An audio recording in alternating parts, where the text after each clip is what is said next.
Assalamualaikum warahmatullahi wabarakatuh. Salam sejahtera untuk kita semua. Selamat pagi. Senang sekali hari ini kita bertemu kembali dalam perkuliahan teori dan praktik pembelajaran terpadu. Materi kita hari ini tentang perangkat pembelajaran.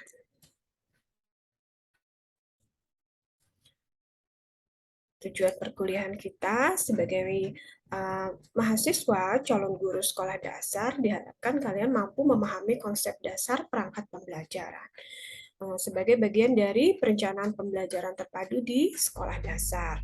Kemudian mampu menyusun perangkat pembelajaran tematik terpadu di sekolah dasar. Pengertian dari perangkat pembelajaran.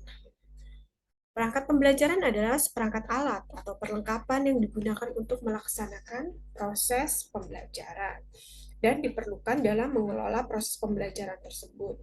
Jadi, perangkat pembelajaran merupakan bagian terpenting dari sebuah perencanaan pembelajaran, ya, seperti yang Ibu jelaskan pada pertemuan pertama, bahwa perangkat pembelajaran sangat penting karena merupakan bagian dari perencanaan pembelajaran agar dalam melaksanakan proses pembelajaran dan mengelola proses pembelajaran itu tidak terjadi kesalahan yang fatal gitu, tidak terjadi kekeliruan yang fatal ya. Kita mempunyai alat yang lengkap sesuai dengan indikator pencapaian kompetensi sesuai dengan kompetensi dasar ya. Jadi perangkat pembelajaran menjadi pegangan bagi guru dalam melaksanakan pembelajaran. Nah, baik yang dilaksanakan di dalam kelas ya maupun praktik di laboratorium ataupun kegiatan pembelajaran yang didesain atau dilaksanakan di luar kelas. Semua harus mempunyai perangkat pembelajaran yang baik. Nah, penyusunan perangkat pembelajaran merupakan bagian dari perencanaan pembelajaran sebagaimana yang dijelaskan tadi ya. Jadi perangkat pembelajaran ini sudah tertuang jelas di dalam Permendikbud nomor 16 tahun 2013 tentang standar proses pendidikan dasar dan menengah, bahwa penyusunan perangkat pembelajaran merupakan salah satu bagian yang utama di dalam melaksanakan perencanaan pembelajaran. Bagaimana kalian merancang sebuah strategi pengajaran itu harus mempunyai perangkat yang baik. Ya, nah, perencanaan pembelajaran yang dirancang dalam bentuk silabus dan RPP mengacu pada standar isi yang tertuang dalam Permendikbud tersebut. Nah, bagaimana nanti rancangannya, nanti kita akan belajar untuk menyusun rancangan itu. Perangkat pembelajaran secara detailnya itu berupa sejumlah bahan, alat, media, petunjuk, dan pedoman yang akan digunakan dalam proses pembelajaran. Ya, nanti konkretnya seperti apa akan dijelaskan lebih detail. Nah, jadi apa sih perangkat pembelajaran itu? Ya, merupakan sekumpulan media atau sarana yang digunakan oleh guru dan siswa dalam proses pembelajaran di kelas dan serangkaian perangkat pembelajaran yang harus dipersiapkan seorang guru dalam menghadapi pembelajaran di kelas. Nah, konkretnya seperti ini bentuk-bentuk perangkat pembelajaran itu. Yang pertama terdiri dari silabus. Nah, untuk pembelajaran di sekolah dasar, kita memiliki silabus pembelajaran tematik terpadu. Kemudian juga silabus 5 mata pelajaran ya. Silabus mata pelajaran bahasa Indonesia, IPA, matematika, IPS, dan PKN. Jadi kalian harus punya itu silabus itu ya untuk perangkat pembelajaran di sekolah dasar nantinya. Anda sekarang sudah harus melengkapi perangkat pembelajaran itu untuk persiapan latihan mengajar di perkuliahan ini, kemudian nanti untuk melaksanakan praktek mengajar di sekolah ya, sampai kalian nanti akhirnya sudah menjadi guru yang profesional, tetap harus mempunyai perangkat pembelajaran yang baik. Nah, setelah mempersiapkan silabus tadi, nanti ada rancangan rencana pelaksanaan pembelajaran. Nah, kalau silabus kan, silabus inti itu sudah dipersiapkan, sudah ada. Kita tinggal menelaahnya. Nah, kalau RPP, guru nanti harus mengembangkannya. Nanti kita belajar bagaimana cara mengembangkan RPP tematik terpadu. Nah, selain RPP, ya juga harus dilengkapi dengan LKS, lembar kegiatan siswa atau LKPD, lembar kerja peserta didik. Nah, kemudian ditambahkan dengan buku siswa dan bahan ajar. Buku siswa itu juga sudah ada ya, pasangan dari buku guru kalau di kurikulum 2013. Tetapi sebagai guru yang profesional, kita harus menyiapkan pengembangan bahan ajar ya dari buku siswa. Jadi buku siswa itu hanya acuan. Kita harus bisa mengemasnya kembali. Nah, Ibu mengulang di LKS atau di LKPD ya, ini dipergunakan di dalam proses ya untuk mempermudah proses penugasan pada siswa. Ya, jadi bukan LKPD dan LKS itu bukan lembar evaluasi. Ya, berbeda. Lembar evaluasi itu berisi tentang soal-soal tes hasil belajar untuk mengevaluasi di hasil belajar. Jadi di akhir pembelajaran. Kalau di proses itu, ketika kalian ingin melakukan penilaian langsung di dalam proses, ya itu boleh menggunakan LKPD. Tetapi intinya bahwa LKPD itu bukan lembar evaluasi. Ya, nanti wujudnya seperti apa sih LKPD, seperti apa lembar evaluasi, nanti ada bedanya ya. Nah, kemudian juga harus ada media pembelajaran. Nah, media pembelajaran ini juga harus disiapkan dan dituangkan di dalam rancangan desain perangkat pembelajaran. Nanti seperti apa sih lembar pengembangan media pembelajaran? Ya, nanti Ibu berikan contoh dan Ibu jelaskan, kita akan berlatih mempersiapkan semua perangkat ini. Nah, silabus dulu. Silabus merupakan acuan penyusunan kerangka pembelajaran untuk setiap bahan kajian mata pelajaran. Nah, kalau di SD dilengkapi dengan silabus pembelajaran tematik terpadu. Ya, nanti Ibu bagikan silabusnya. Ada silabus bahasa Indonesia juga. Kemudian silabus dikembangkan berdasarkan standar kompetensi lulusan dan standar ISTI.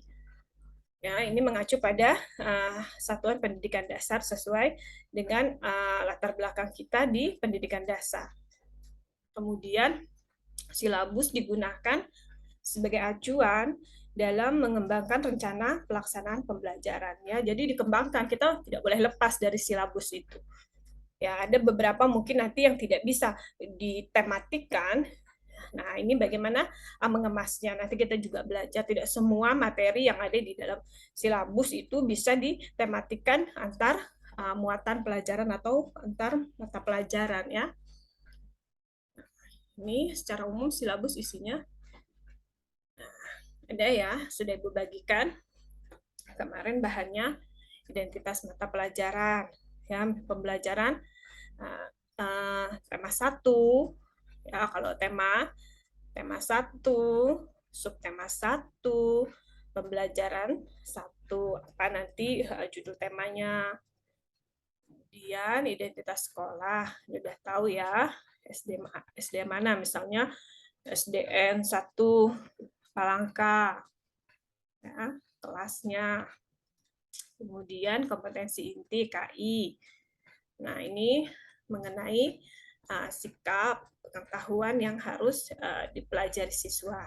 Nah, ini nanti ada, kita tinggal memindahkan dari silabus utama atau silabus inti. Ya. Nah, kemudian ada KD berkenaan dengan kemampuan kompetensi dasar ya, berkenaan dengan kemampuan spesifik yang mencakupi sikap pengetahuan dan keterampilan yang berkenaan dengan materi muatan pelajaran. Ya, ini lebih spesifik nanti. Kemudian dari kompetensi dasar ini nanti bisa dispesifikkan lagi dalam IPK, dispesifikasikan lagi ya, lebih khusus lagi ke IPK, indikator pencapaian kompetensi sampai pada rumusan tujuan pembelajarannya. Ya. Nah, materi pokok ini juga harus mampu kalian merumuskan judul materinya ya. Misalnya ide ide pokok dalam teks cerita rakyat, ya. Nah, judulnya seperti itu. Berarti tentang menentukan ide pokok di dalam sebuah teks paragraf yang bergenre sastra begitu. Ya. Kemudian pembelajaran. Nah, ini kegiatan pembelajaran, kegiatan dilakukan oleh guru dan siswa untuk mencapai kompetensi yang diharapkan. Langkah-langkah kegiatan pembelajarannya. Nah, kemudian ini yang di dalam silabus ya, belum di RPP-nya ini penilaian. Nanti juga berisi tentang bagaimana cara menilai. Ya, sudah aman kok, sudah dipandu semuanya. Tinggal kita mau baca nggak, kita mau nelaah nggak isi silabus itu. Tinggal kita mengembangkannya nanti di dalam RPP. Semua panduan itu ada di silabus. Bagaimana dan apa yang harus kita lakukan, apa yang harus kita rancang, apa yang harus kita kembangkan di dalam RPP, semua harus diawali dengan menelaah silabus. Jadi tidak lepas, tidak gagal kalau kita dimulai dengan menelaah isi silabus itu. Ya. Nah, ini RPP. RPP secara umum begini isinya ya. Nah, nanti tinggal mengembangkan sesuai dengan kebutuhan. Kebutuhan apa? Kebutuhan saat ini. Konsepnya seperti apa? Nah, ini konsep secara idealnya seperti ini. Ya, mencakupi data sekolah. Tadi sama sih ya. Data sekolah misalnya SD apa, mata pelajaran, atau kita tema pembelajaran, tema, subtema, dan pembelajaran kelas dan semester. Materi pokoknya, ya alokasi waktu, nah, tujuan pembelajaran. Nah, sebenarnya ini dimulai dari KD dulu. Ya, KD, kemudian IPK, baru tujuan pembelajaran. Nah, kemudian materi pembelajarannya apa? Misalnya terdiri atas 3 muatan pembelajaran atau 3 fokus pembelajaran ya. Ini materinya masing-masing. Nanti judulnya juga masing-masing. IPA apa, Bahasa Indonesia apa, IPS apa. Ya, kemudian metode pembelajaran. Nah, nanti untuk metode pembelajaran itu secara umum tematik terpadu yaitu saintifik. Ya, genre pedagogi itu berbasis saintifik. Nah, untuk masing-masing fokus pembelajaran di dalam pembelajaran tematik terpadu itu, ya kita menggunakan ciri khas masing-masing. Seperti kalau IPA misalnya discovery, apalagi inquiry, boleh itu dicantumkan. Ya, kalau bahasa Indonesia whole language, begitu metode langsung, teknik bercerita, bermain peran, ya nanti kita secara detail pada penyusunan RPP. Seperti apa nanti mencantumkannya, seperti apa merumuskannya. Kemudian juga di dalam RPP itu harus ada media, alat, dan sumber belajar. Ya, ada contohnya seperti apa, beda media, beda alat. Sumber belajar itu seperti apa dan bagaimana, ya, apakah cukup hanya buku guru, buku siswa, atau konkretnya seperti apa, nanti lebih jelas lagi di bagian penyusunan perangkat RPP. Nah, kemudian langkah-langkah kegiatan pembelajaran dan penilaian. Nah, ini yang idealnya minimal ini isinya ya, kalau RPP. RPP yang dimaksud tersebut, rencana pelaksanaan pembelajaran yang dimaksud itu merupakan rencana pelaksanaan pembelajaran yang berorientasi pembelajaran terpadu. Ya, di tematik terpadu yang menjadi pedoman bagi guru dalam proses pembelajaran. Dalam hal ini di sekolah dasar itu tematik terpadu ya. Komponen-komponen penting yang ada dalam rencana pembelajaran itu meliputi tadi SK, KD. Nah, sekarang kan menjadi KI dan KD, kompetensi inti dan kompetensi dasar kalau di K13. Kalau yang ini masih di KTSP ya. Kemudian ada hasil belajar, IPK, indikator pencapaian kompetensi hasil belajar, strategi pembelajaran, sumber, kalau dulu namanya indikator pencapaian hasil belajar ya, kalau sekarang indikator pencapaian kompetensi atau IPK. Kemudian strategi pembelajaran, nah ini yang Ibu sampaikan tadi, kalau tematik terpadu itu tidak harus kehilangan karakteristik masing-masing muatan pembelajaran yang ada di dalam satu tema itu. Nanti bisa kita cantumkan kalau IPA apa, IPS apa, bahasa Indonesia apa. Nah, ini sumber pembelajaran, alat dan bahan seperti apa, ya, bagaimana caranya kita memindahkan dan mengembangkan dari buku siswa ke dalam RPP sehingga menjadi perangkat pembelajaran yang ideal atau yang baik lah, yang bisa digunakan untuk melaksanakan kegiatan pembelajaran. Nah, ini harus adakah lembar kerja siswa atau harus adakah lembar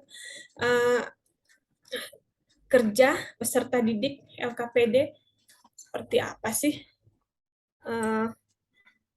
isinya kalau lembar kerja siswa itu merupakan sekumpulan ya kegiatan mendasar yang harus dilakukan oleh siswa untuk memaksimalkan pemahaman. Nah, ini untuk mempermudah kita juga yang mengajar sebagai guru itu menyampaikan konsep materi pembelajaran melalui proses penugasan ya. Jadi di LKPD itu petunjuk-petunjuk penugasan apa yang harus dilakukan siswa dalam proses pembelajaran itu akan mudah karena sudah ada petunjuknya. Siswa harus apa? Hari ini kegiatannya apa pada materi itu? Ya, jadi sebenarnya wajib kalau LKPD atau LKS itu kita persiapkan karena ini juga akan membuat kita mudah menyampaikan konsep itu. Ya, siswa jadi mengeksplorasinya juga mudah begitu. Bagaimana siswa diawali bekerja sendiri dulu ya, hutagogi itu bekerja sendiri dulu, kemudian menyajikan penugasannya. Kalau sudah ada petunjuk penugasan di dalam bentuk LKPD, ini akan mudah, ya. Nah, ini lembar kegiatan siswa dapat berupa panduan katanya untuk latihan pengembangan aspek kognitif. Ya, nah ini kalau di muatan IPA ada bentuk panduan bereksperimen atau demonstrasi. Ya, nah, buku siswa merupakan panduan bagi siswa dalam kegiatan pembelajaran yang memuat materi, kemudian kegiatan penyediaan berdasarkan konsep. Ya, nah, buku siswa pada pembelajaran terpadu dikembangkan berdasarkan materi-materi dari mata pelajaran yang terkait sesuai dengan kompetensi dasar yang dipadukan. Nah, ini isi dari buku siswa itu. Di dalam kurikulum 2013 ya, buku siswa memiliki peran dan fungsi ya, untuk melaksanakan isi dari materi-materi yang ditematikan itu. Ya. Nah, memang buku siswa itu ada contoh-contoh bagaimana kegiatan proses pembelajaran ya. Lembar kerja siswa itu kemudian ada contoh-contohnya, tapi tetap saja lebih baik kita menyiapkan LKPD. Jadi dikembangkan dari buku siswa itu kita kembangkan lagi ke LKPD. Ya, ini akan menjadi praktis. Apakah merepotkan? Memang tugasnya seperti itu. Seperti yang Ibu bagikan kepada kalian, selalu ada lembar kerja. Ya, kalian harus mengerjakan tugas apa, ya, semua petunjuknya ada di sana. Ibu memindahkan dari bahan materi yang sudah Ibu susun, kemudian Ibu kembangkan lagi ke dalam lembar kerja mahasiswa atau lembar kegiatan mahasiswa. Ya, sudah Ibu bagikan lembar kegiatan mahasiswa pun, kalian masih banyak bertanya, sama seperti siswa sekolah dasar. Tetapi dengan adanya lembar kegiatan, lembar kerja ini yang kita bagikan, meminimalkan kerepotan kita. Ya. Jadi juga mengefektifkan waktu. Ya, di awalnya saja, wah banyak nih kita persiapkan. Tetapi begitu masuk di dalam proses, dalam pelaksanaannya, insya Allah waktu yang ada ya, yang sudah dialokasikan itu akan efektif kita gunakan. Media pembelajaran. Media pembelajaran itu dapat digunakan secara efektif dalam proses pembelajaran yang terencana. Jadi media pembelajaran ini juga harus relevan ya dengan materinya. Apakah media pembelajaran itu bisa terpadu ketika kita melaksanakan pembelajaran secara tematik terpadu? Bisa. Namanya juga tematik ya, bisa. Misalnya satu teks materi bisa untuk 3 muatan pembelajaran dalam satu tema itu dalam satu subtema. Nah, demikian juga dengan media. Ya. Misalnya media apa? Media, kalau kalian menggunakan media audiovisual, video tentang apa ya, pemandangan alam yang ada air sungai yang mengalir, ya. Ini untuk menemukan ide menulis puisi bahasa Indonesia tentang siklus air ya yang bersih, lingkungan yang sehat, itu IPA. Kemudian apalagi bergotong royong membersihkan sungai ya, lingkungan begitu di daerah ini. Kan ada tuh video-video seperti itu. Nah, itu satu media untuk tiga muatan pembelajaran yang terpadu dalam satu tema, dalam satu subtema tadi. Ya. Nah, keuntungan dari media pembelajaran, gairah belajar meningkat, motivasi, semangat, ya siswanya semangat, gurunya juga semangat, ya.